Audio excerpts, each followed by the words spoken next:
यहाँ पे सारे बच्चे एक साथ खड़े हुए हैं और यहाँ पे एक बच्चे देखो यहाँ ने 35 किलो की बोरी उठा ली है। अब ये भागता जा रहा है। आपको भागना नहीं है, आपको बिल्कुल आराम से चलना है क्योंकि 2 मिनट का समय मिलेगा आपको। और उसके बाद अब लड़कों की रनिंग स्टार्ट हो गई है। तो आप कोशिश करना कि सबसे आगे ही रहो क्योंकि हर बच्चे को क्रॉस करने के लिए आपको 1-2 सेकंड तो बर्बाद हो ही जाएंगे। इसलिए सोचो कि आगे लगे। आगे से ये कि आप किसी बच्चे को क्रॉस नहीं करना पड़ेगा तो दौड़ आराम से हो जाएगी। और ग्राउंड के जो पास वाला हिस्सा है उसी के साथ जोड़ना है आपको। और दूर ग्राउंड से थोड़ा दूर नहीं जाना है क्योंकि ज़्यादा दूर जाओगे आप तो आपकी जो मीटर की रेंज है वो थोड़ी ज़्यादा हो जाएगी, जिससे आपको टाइम थोड़ा ज़्यादा लग सकता है। तो रनिंग स्टार्ट हो गई है और सारे बच्चे एक साथ अलग अलग अपने एक साथ दौड़। तो आपके छाती पे चिप लगी रहती है जिससे कि आपको कोई प्रॉब्लम नहीं होगी। जिस समय आपका पैर रख जाएगा एक बार तो वो चिप का सेंसर लगा होता है, वो स्टार्टिंग हो जाता है। आप चाहे सबसे लास्ट में दौड़ें तो कोई दिक्कत वाली बात नहीं है क्योंकि चिप का सेंसर जैसे ही आगे रखता है तो उसी टाइम में आपका टाइम स्टार्ट होता है। चाहे आप सारे लड़के निकल जाएं तब भी दौड़ सकते हो। तो सारे लड़के इकट्ठे हो रहे देख सकते हो आप 50 लोगों का। Hello, good morning. मेरा नाम अंकित कुमार है और मैं पिछली बार रेलवे ग्रुप डी में सेलेक्ट हुआ हूँ और अभी मैं रेलवे कर्मचारी हूँ। तो जैसा कि आप लोगों का पीटी आने वाला है और आप लोगों का एग्ज़ाम हो गया होगा। जितने लोग सेलेक्ट हो गए हैं रेलवे ग्रुप डी में, तो रेलवे ग्रुप डी में जितने लोग सेलेक्ट हो गए हैं तो उनको बहुत बहुत बधाई है। अब उनके लिए पीटी जो रनिंग होती है तो उनको कैसे क्वालिफाई करें, बहुत लोगों को दिक्कत आ रही है कि रनिंग कैसे करें। तो मैंने अपनी रनिंग कैसे की थी और मैंने क्या क्या किया था रनिंग के लिए, क्योंकि मैं तो मतलब अभी तो वेट थोड़ा ज़्यादा है, पहले वेट बहुत ही ज़्यादा था तो इसलिए मैं दौड़ नहीं पाता था। लेकिन मैंने अपनी रनिंग सिर्फ मात्र 3 मिनट 40 सेकंड में अपनी रनिंग पूरी की है। तो उसके बाद हम आपको बताएंगे सारी चीज़ें एक एक बाई स्टेप। तो अब सबसे पहले स्टार्ट करते हैं कि हमने क्या किया था शुरुआत से। तो जैसे ही मेरा रिजल्ट आया तो आंसर की चेक करने के बाद मुझे पता चल गया था कि मेरा सिलेक्शन हो जाएगा। तो पीटी बात आती है, पीटी की मेन चीज़ होती है पीटी। तो हम लोग पीटी अपना कैसे देंगे, तो पीटी में 2 चीज़ें ध्यान रखना पड़ेगा कि आपको रनिंग कैसे करना है, मतलब रोज़ की रोज़ कैसे रनिंग कर सकते हैं हम लोग, कैसे जा सकते हैं रनिंग के लिए। और उसके बाद जैसे ही ग्राउंड में हम पहुँचते तो लगता है कि यार कैसे मतलब इतनी रनिंग की जाए। उसके बाद मैं क्या करता था, मेरा एक दोस्त था, मैं 7 दोस्त थे हम लोग। तो 7 दोस्त, 7 में से 7 सेलेक्ट हुए और 7 ने पीटी दिया था। तो क्या करता था, मैं तो बहुत आलस आता था, मैं तो जाता नहीं था, लेकिन ये लोग क्या करते थे ज़बरदस्ती हमको ले जाते थे। ठीक है। फिर उसके बाद क्या हुआ कि हम लोग जैसे ही ग्राउंड में पहुँचते थे, ग्राउंड में पहुँचने के बाद तो फिर जैसे ही राउंड मारते थे। अब राउंड मारने के लिए क्या करना पड़ेगा आपको, जैसे आप रनिंग करते हैं, स्टार्ट करते हैं रनिंग। तो रनिंग में क्या होता है सबसे पहले कि आप मतलब आप एड़ियों पे ज़्यादा ध्यान दें, अपनी एड़ियों पे, मतलब एड़ियों, और नाक से सांस लें, मुंह से ज़्यादा नहीं लें, नहीं तो आप बहुत जल्दी थक जाओगे। आधी चक्कर कहीं कहीं जैसे मैं तो इलाहाबाद से था तो कहीं कहीं क्या होता है कि कहीं कहीं 250 मीटर के चक्कर हैं, कहीं कहीं 200 मीटर के चक्कर हैं, तो राउंड बहुत बड़ा हो जाता था। अगर तुम्हारे 250 के चक्कर हैं तो तुम्हें बहुत फ़ायदा है, क्योंकि अगर तुम्हारा 1 मिनट में ही तुम्हारा एक चक्कर हो जाएगा तो तुम आराम से पूरा 4 मिनट 15 सेकंड बहुत हैं, 4 मिनट 15 सेकंड में आप बहुत कुछ कर सकते हैं, मतलब पूरा अपना रनिंग आराम से हो जाएगी, कोई दिक्कत वाली बात नहीं है।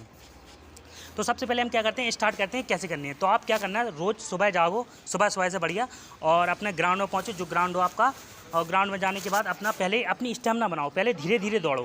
पहले क्या करना है आपको, धीरे धीरे दौड़ने के बाद फिर आपको क्या करना है उसके बाद कि पहले अपनी स्टेमिना बनाओ। मतलब एक ये नहीं सोचो कि 4 राउंड हमें घाल लेंगे, नहीं, पहले आप अपनी स्टेमिना बनाओ, धीरे धीरे स्टेमिना बनाओ। 10 दिन करीब ऐसे ही दौड़ो, मतलब अपनी स्टेमिना बनाने के लिए धीरे धीरे। फिर उसके बाद अपना राउंड जो आपने बनाया होगा, कहीं सर्किल आपका होगा, तो वहाँ पर कोशिश करो कि मतलब जल्दी से जल्दी टाइम में पहुँचें। मतलब कोशिश करो, मतलब ये नहीं कि तुम्हें लगाना ही है, हमारी जिद नहीं, कोशिश करो कि जल्दी। ऐसे धीरे धीरे इम्प्रूव हो के तो आपकी रनिंग की बिल्कुल रनिंग अच्छी तरीके से कंप्लीट हो जाएगी। अब सेकंड चीज़ आती है कि वहाँ कैसे दौड़े। वहाँ दौड़ने में मतलब क्योंकि वहाँ तो 40 बच्चों का बैच होता है। तो आगे आपने वीडियो में क्लिप देखी होगी जो, तो क्लिप में देखो तो आप 35 केजी की क्या हो बोरी होती है आपकी, 35 केजी की बोरी होती है। फिर उसके बाद आपको हाली रनिंग में, तो आप जैसे ही एंटर करोगे वहाँ पे तो आपको आपके मतलब यहाँ इसके बराबर, मतलब इतना आपको बोरी मिलेगी, कितना आपकी इतने कम से कम कंधे के बराबर। तो बोरी उठाने में कोई दिक्कत नहीं है क्योंकि 35 केजी की बोरी है, तो आराम से यहाँ रख सकते हो। जैसा कि आपने वीडियो की क्लिप में देखा होगा, जो यहाँ तक मतलब आपके यहाँ तक पूरा आपकी बोरी रहेगी तो सीधा यहाँ पे कंधे पे आ जाएगी, तो कोई इतना इशू नहीं है। और 100 मीटर ही दौड़ना है आपको। और ध्यान रखना है एक चीज़ का कि आपको भाग के नहीं करना है, मतलब कि आप भाग रहे हो, दौड़ से भाग रहे हो और आपने जल्दी नहीं, आपको 2 मिनट मिलेंगे। 2 मिनट में बहुत अच्छे से आप आराम से बिल्कुल बढ़िया तरीके से जाए और आराम से, क्योंकि 2 मिनट का टाइम मिलना है तो आप 1 ही मिनट में पहुंच जाओगे वहाँ पे।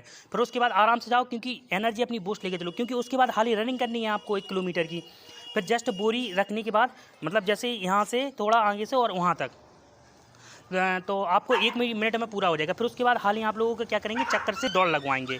तो दौड़ लगाने के लिए आपको क्या करना पड़ेगा कि आपको लाइन में लगाना पड़ेगा, लाइन। और याद रखना एक चीज़ का, अगर आपको दौड़ निकालनी है तो एक बात का हमेशा ध्यान रखना है आपको कि कोशिश करो कि आगे लगे, सबसे आगे लगे। क्योंकि आप ये सोचो, क्योंकि आप 40 बच्चों का बैच है आप लोगों का, 40 लोग आपके साथ दौड़ेंगे, ठीक है, 40 लोग दौड़ेंगे। तो आप अगर सबसे पीछे लगोगे तो आप भागोगे और फिर आप क्रॉस करोगे। तो क्रॉस करने में आपका, मान लो एक लड़के या 2 लड़के को क्रॉस करने में 1 सेकंड जा रहा है, तो 4 चक्कर दौड़ने हैं तो 8-10 सेकंड तो आपके ऐसे ही बर्बाद हो गए। तो कोशिश करो कि जस्ट जो राउंड बना है उसकी जस्ट बगल बगल चलना है आपको, ना किसी को क्रॉस करना है ना कुछ करना है। अगर ऐसा नहीं तो आपके कम से कम 10-15 सेकंड पूरे ही बच जाएंगे, ठीक है। और आराम से दौड़ करो, रोज़ दौड़ करो। अभी हम आपको प्रैक्टिकल दिखाएंगे कि वहाँ ग्राउंड में जाएंगे, कल की वीडियो में आएगा, आज की वीडियो में थोड़ा इन्फॉर्म किया है। कल की वीडियो में ग्राउंड में ही जाएंगे और दिखाएंगे आपको कि किस प्रकार मतलब आप अपने आप को स्टेबल और मजबूत कर सकते हैं, बोरी उठाने का तरीका और दौड़ने का तरीका किस प्रकार दौड़ सकते हैं। तो ऐसे ही आराम से करते रहिए। और मैं अपनी बताऊं, मैं साथ दोस्ती की, तो हम लोग तो बहुत आलसी थे, क्योंकि हम जागते ही नहीं थे, कभी जागा ही नहीं। तो सारे लोग आते थे तो जगाते थे। फिर आके बाद हम लोग जाते थे ग्राउंड में अच्छे से, और ग्राउंड में पहले थोड़ा पुशअप किया अच्छे से, फिर उसके बाद राउंड करते थे। तो शुरुआत में हमें भी दिक्कत हुई 10-15 दिन, क्योंकि मैंने तो सिर्फ आधा ही चक्कर दौड़ा, तो उसके बाद कुछ भी नहीं हुआ, मतलब एकदम सांस फूलने लगती थी। ऐसे कई बच्चों के साथ आ रहा होगा कि सांस फूलना दिक्कत आ रही होगी आधा चक्कर दौड़ने के बाद। तो कोई नहीं, सबके साथ यही होता है, सबके साथ यही होता है। तो आप परेशान नहीं होइए बिल्कुल, और अपने से अच्छे से थोड़ी थोड़ी अपनी स्टेमिना बनाइए। स्टेमिना बनाने के बाद फिर आप हल्के से रनिंग करो, एकदम नहीं कि सीधा एकदम दौड़ते चले जा रहे हैं एकदम, और हम नहीं। आपको क्या करना है, आपको पहले अपनी स्टेमिना बनानी है। चाहे आप 2 किलोमीटर खुद ऐसे ही दौड़ो, मतलब बिल्कुल धीरे से, कोई बड़ी बात नहीं है, बिल्कुल धीरे से दौड़ें और आराम से धीरे धीरे धीरे धीरे धीरे। देखो हर चीज़ में इंप्रूवमेंट जरूर आता है। अगर